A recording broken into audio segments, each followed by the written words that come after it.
Right. Now, this might actually be the best film that we're about to talk about here, in a way, I think. However, it's about a month or two old now, so whatever. Yeah. Heretic. Yeah. I was absolutely stunned by it. Yeah. Like, first of all, I don't watch horror. But really, in a way... Well, we didn't know it was going to be... we didn't know it was horror. Yeah, actually, we didn't know it was horror. I thought it was a thriller. Thriller. We don't really watch horrors. We don't watch horrors. But I put it on because I thought it was a thriller. Yeah. Until we got to a certain scene. Yeah, and I'm like, oh my God, no, this is horror. This is horror. It was too late by that point. We had to, finish it. Yeah. But it was okay. It wasn't too Scary, horror-y, was it?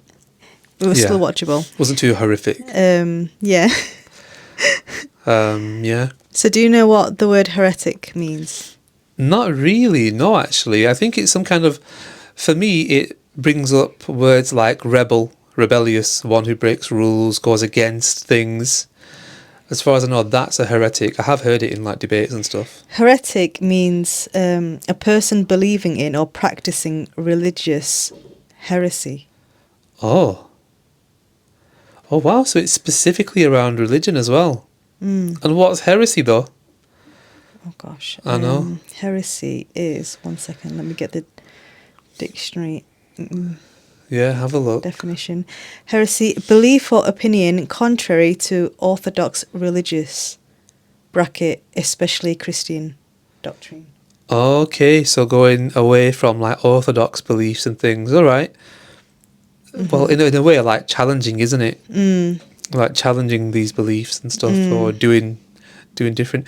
I suppose to a degree, in a way, we might see that as innovation, if you know what I mean. You know what I mean?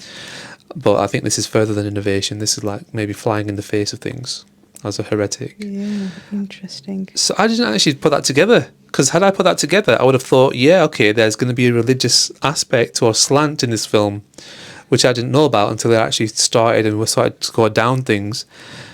In a way, this film is basically a religious debate, isn't it? Yeah. That's what this is. Yeah. Yeah. Very well performed. And I was just about to say, we don't watch horrors, but in a way, we kind of should. And what I mean by that is, they tend to be some of the more stylistic films. Yes. Like they've got proper specific styles, like proper intentionally directed a certain way. Yeah. They really evoke feelings and emotions. Yeah. In a way, it can be the peak of cinema, in a way. In a way. But I ain't watching no horrors anyway, I don't care. I just can't sleep though for like 2 nights. Yeah. Yeah. I'm alright to not bother with horrors. So but yes, well played by Hugh Grant. Amazingly delivered by Hugh Grant and the other actresses too. Yeah, yes, very well casted. Liked them all. Brilliant cast, really well put together. The tension builds and it's all just in like one location. Yeah, basically all in one location, which is basically the guy's house, which is a really weird house. Like it's like a maze. It's got so much going on. Such a strange house. We'll give you like an overview of the story. I suppose as we do, we'll just go through it. And so it starts off with these 2 girls. Are they Jehovah's Witnesses? I don't know if they're. I can't remember if they were Jehovah's Witnesses. I think they were. But they were from church. Or maybe Mormon type thing. But anyway, it doesn't matter. They were very religious, and they do like work for the church, like maybe on weekends or something like that. And they have been called by Hugh Grant's character to come to his house to like discuss the religion, and he might join up. All right. So they're going around, they knock on a few houses, have conversations, and then like they get to his house where they had an appointment. They get there, and Hugh Grant is like kind of unsettling straight away. Well, actually, let's say he isn't. Let's say he starts off very gentleman, right? And he's very welcoming, really nice. And they're at the door. And they say, we can't come in. We can't just like talk to you here without your wife being present. That's how we work. That's how we roll. So is your wife present? And he goes, yeah, she's inside. Just come in, sit down. I'll go and get her. So they come in and sit down. and they start talking about the religion a little bit. And every so often they're asking about the wife. Where's the wife? He goes, oh, do you know what? She's a bit shy. She's just getting ready. Give me a sec. I'll go and ask her again. So he goes to ask her. And he keeps doing that. You're right. They are 2 young Mormon missionaries. Mormons, yeah? Yeah, I think so, yeah. Because he was talking about the Mormon religion. Do you know how it was like from them 2 tablets, which this guy found a long time ago? Yeah. That was kind of like how the Mormon thing came about. And then he talks about things like polygamy, which is also part of it, isn't it? Yes. And then they were talking about how that was needed for the time back then, but it's not required for nowadays. Yeah. And he was like, well, what's that about? So the religious debate was like hot in the film. Anyway, so yeah, he keeps going back and forward, right? And I really like this part where he goes, right, I'm going to go and speak to my wife about coming here and talking to you girls. Now, do you still believe that my wife is in the other room or not? And I was like, boom. Yeah, the suspense was like built really That was well amazing. Throughout. And it was like straight from the beginning of the film. Yeah. He was like, right, I'm going to go back and speak to her, but do you actually believe I'm speaking to my wife? Do you actually believe that she's here? Yeah, because first he says she's making is it blueberry pie? Yeah. Or blackberry? No, blueberry pie. Yeah. And then, like, they have a chat, then he goes out, and then one of the more confident Sister Barnes, I think, she then looks at the candle, and it's like a blueberry It's a blueberry pie candle. Yeah, literally blueberry and then pie. she freaks out. Yeah. And then at that point, they're thinking, we have to leave now. Then he comes back, and then it all just builds up, and it's just really... Yeah. But that's what I really loved, right? That question about, is my wife there? Yeah. Because it's a question about belief. Yeah. Do you get it? Yeah. Like, now, my wife is unseen. You haven't seen her. However, I'm telling you she's there. You believed it at first. Do you still believe it now? And it was like, oh, this is all about belief and questioning belief. Oh, it's crazy, clever. Yeah. But you can't help but think, like, why didn't you just ask to see the wife Before coming in? A lot earlier on, before you know, took your jackets off and sat down and chatted for 5 minutes already. Yes, exactly. But see the wife it's first. it's just what you do sometimes. You just trust people, don't you? It's a trusting thing. Yeah, it's a thing, isn't it? And as they walk into the house, he mentions, "Oh, there's metal in the walls, by the way. I hope that's okay." Bit of a weird sentence. No, it's not okay. Like, get the metal out the walls. What are you going to say? I think he expected the girls to understand that means you're not going to get any signal. Mobile reception, yeah. But I don't think they understood it. And he didn't actually explicitly say it, though, really. Yeah, he didn't. You know, so, because at one point, those 2 girls, they tried to, like, make a phone call to emergency services, to friends or family, whatever, and they can't get through. So he kind of had them there with that whole mobile thing. They were trapped, like, straight away. Yeah. Anyway, as things, like, progress, they're like, look, we want to go. Let us get out of this place. And he goes, you can't get out. My front door is on a timer lock, so you can't get out. Which is just mad, having a front door on, like, a timer lock. He goes, it won't open now until the next morning. If you want to get out, you have to go through the back of my house. But you've seen my house from the outside. It's not very big. You can just walk through one of these 2 doors and make sure you pick wisely. And, yeah, you'll get out. Just make sure you choose the right door. And then he just starts, like, freaking them out because they're like, which door do I choose? I've got to say, I loved what he said about Monopoly. That whole thing about Monopoly was mad. I loved it. He was talking about where Monopoly came from.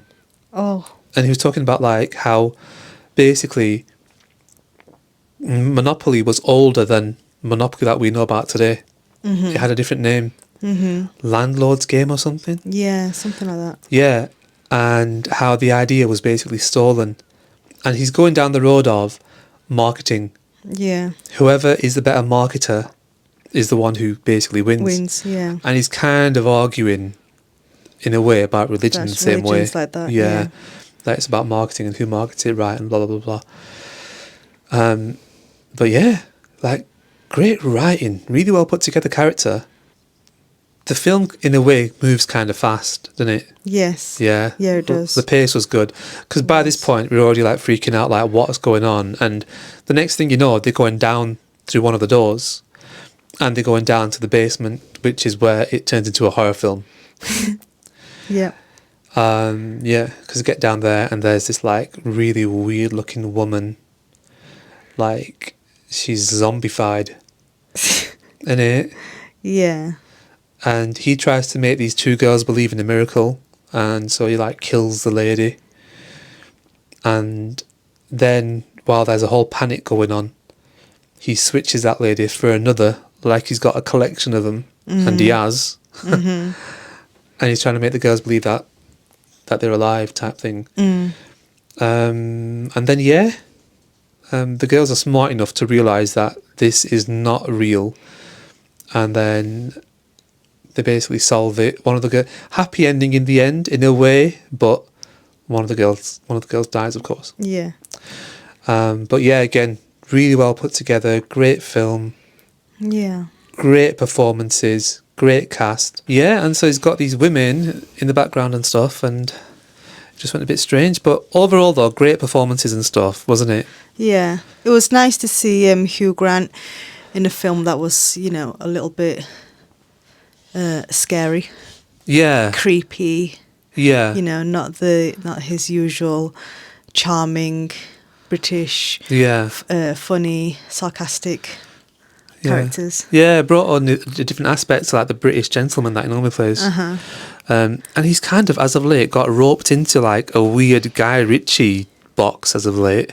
Yeah. Don't know if you've seen them films that he's in. He's in some weird Guy Ritchie films, and Guy Ritchie, in my opinion, is getting really lazy as well. His best work was like Lock, Stock and Snatch. Fair enough. But Guy Ritchie is like stuck in like that whole London thing. And Yeah, I'm not a Guy Ritchie movie fan. I'm not. Just Lock, Stock, Snatch, fantastic. After that, I don't know what you're doing. Yeah. Just proper going weird. And yeah, he's pulled Hugh Grant in, and Hugh Grant's done a few like weird roles for him. And I know it's fun for Hugh Grant probably, but it doesn't really work. No, I don't think he does. No. But yeah, this one was a good shout for Hugh Grant. It was. Yeah. It was. Very convincing. Yeah.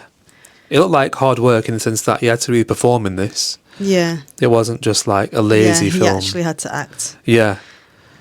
Yeah, good. Yeah. Well worth a watch. We don't watch horrors, but that one is a horror which is kind of manageable. If you don't watch horrors, I think you could still watch this one because it's not really a horror if you put it together. Yeah, just get a pillow, cushion, something, and just hide in between scenes. That's what I did. But I had to actually watch it. So yeah, good film. What would you rate it out of 10? I think 6.5. Oh, I'd give it like an 8. 6.5. Okay, fair enough. Cool.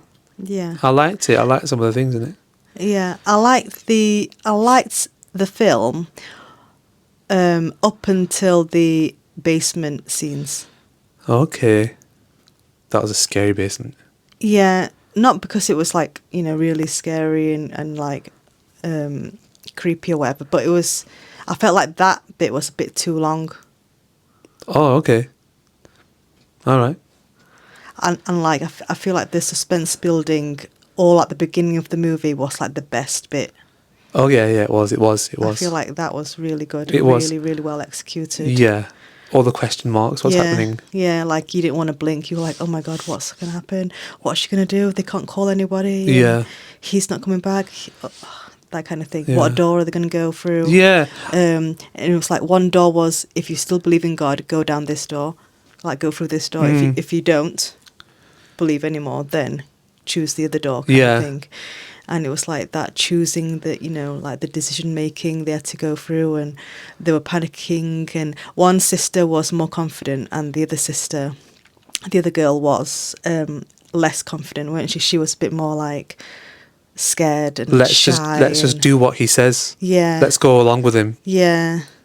So yeah, that was good.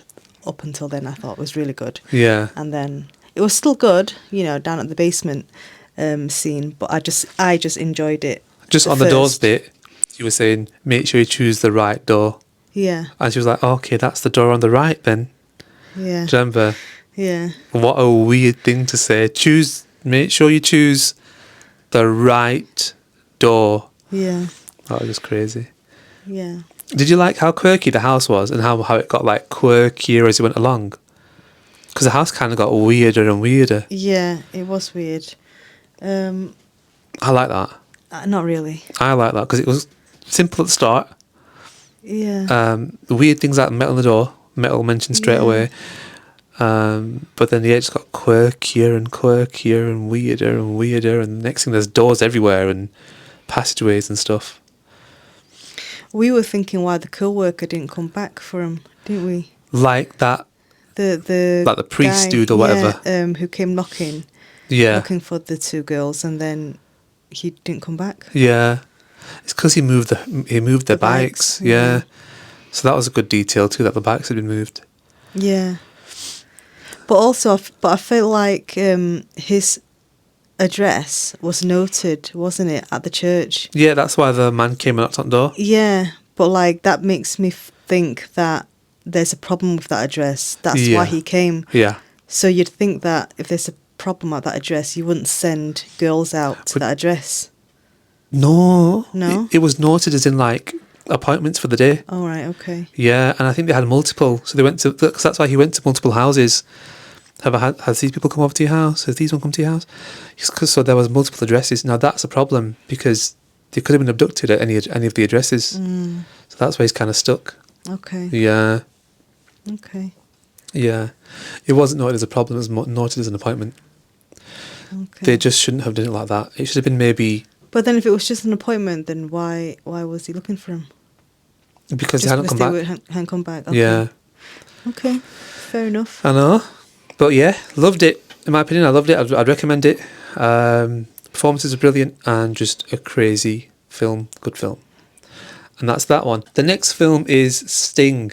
And basically it's like a horror thriller film.